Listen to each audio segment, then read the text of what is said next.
कि बायोडायवर्सिटी की ताकत से हम स्थानीय लोगों के जीवन में बहुत बड़ा बदलाव ला सकते हैं।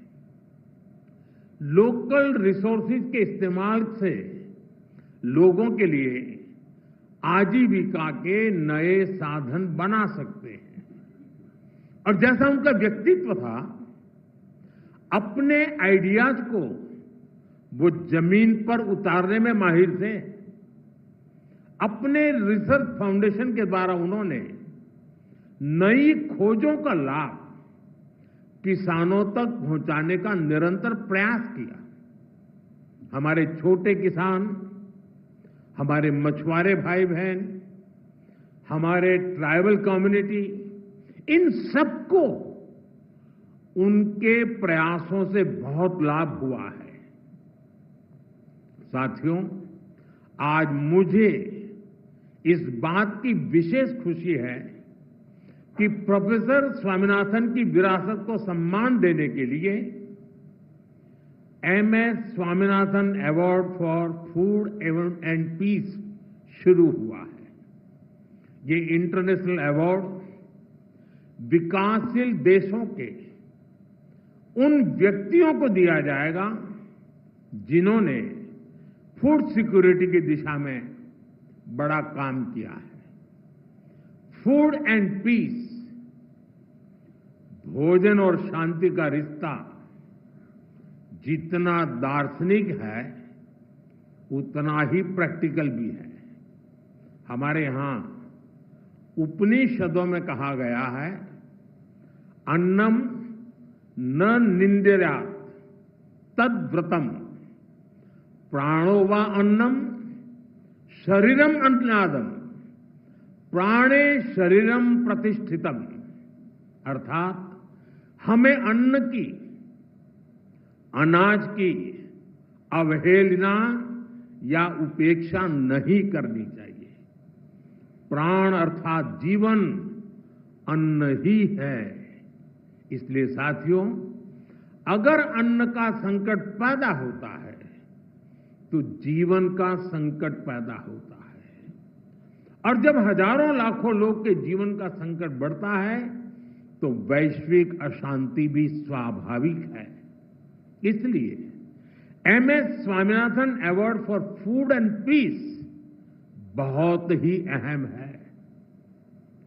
मैं यह पहला अवार्ड पाने वाले नाइजीरिया के टैलेंटेड साइंटिस्ट प्रोफेसर आडेनले, उनको बहुत बहुत बधाई देता हूं।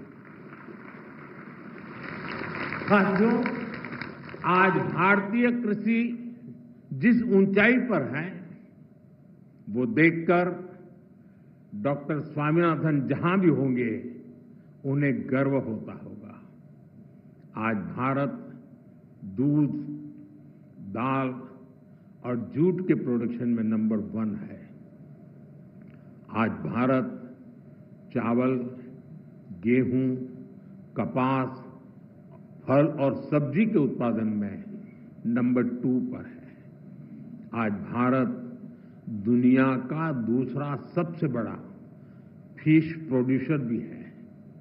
पिछले साल भारत ने अब तक का सबसे ज्यादा फूड ग्रेन प्रोडक्शन किया है। ऑयल सीड्स में भी हम रिकॉर्ड बना रहे हैं। सोयाबीन, सरसों, मूंगफली, सभी का उत्पादन रिकॉर्ड स्तर पर बढ़ा है। साथियों, हमारे लिए अपने किसानों का हित सर्वोच्च प्राथमिकता है।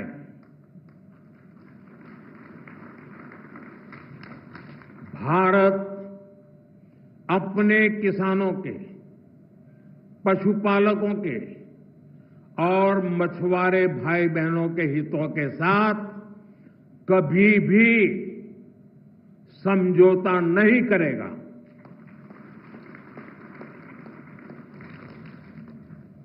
और मैं जानता हूं व्यक्तिगत रूप से मुझे बहुत बड़ी कीमत चुकानी पड़ेगी, लेकिन मैं इसके लिए तैयार हूं। मेरे देश के किसानों के लिए, मेरे देश के मछुआरों के लिए, मेरे देश के पशुपालकों के लिए आज भारत तैयार है।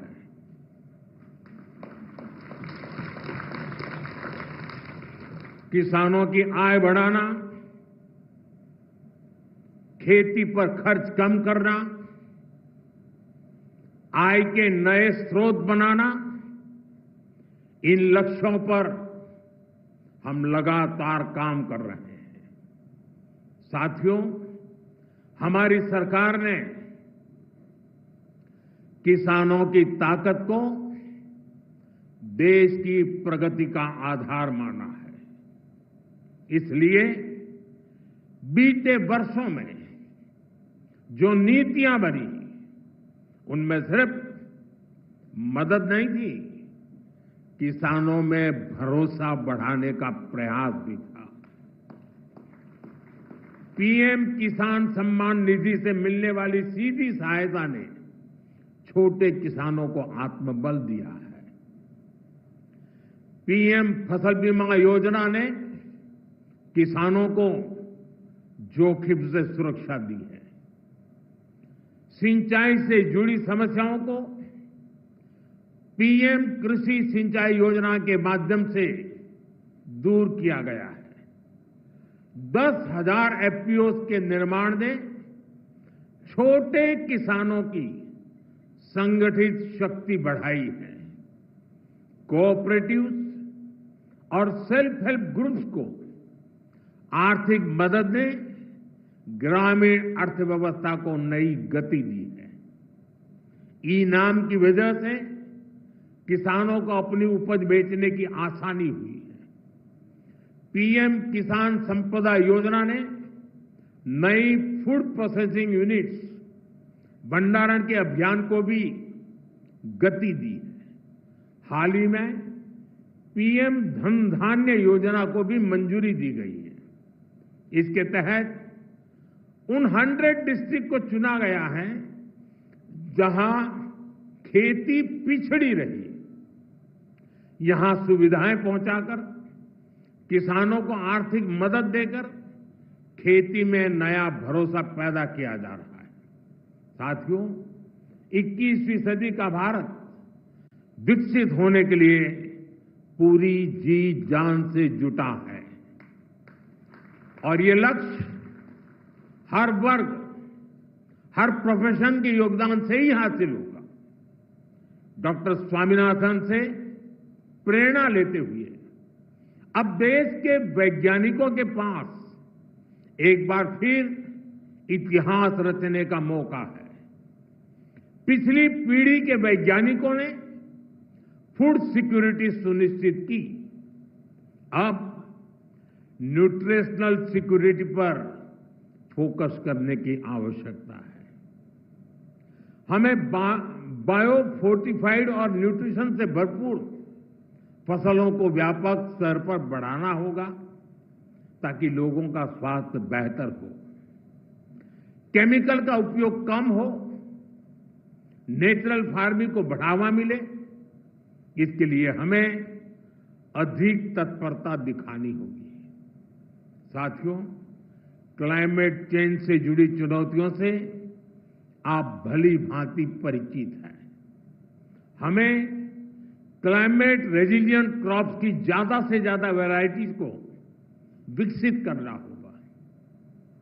ड्राउट टॉलरेंट, हीट रेजिस्टेंट और फ्लड एडेप्टिव फसलों पर फोकस करना होगा।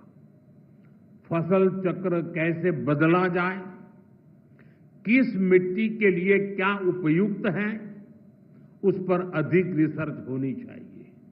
इसके साथ ही हमें सस्ते सॉइल टेस्टिंग टूल्स और न्यूट्रिएंट मैनेजमेंट के तरीके से उसको भी विकसित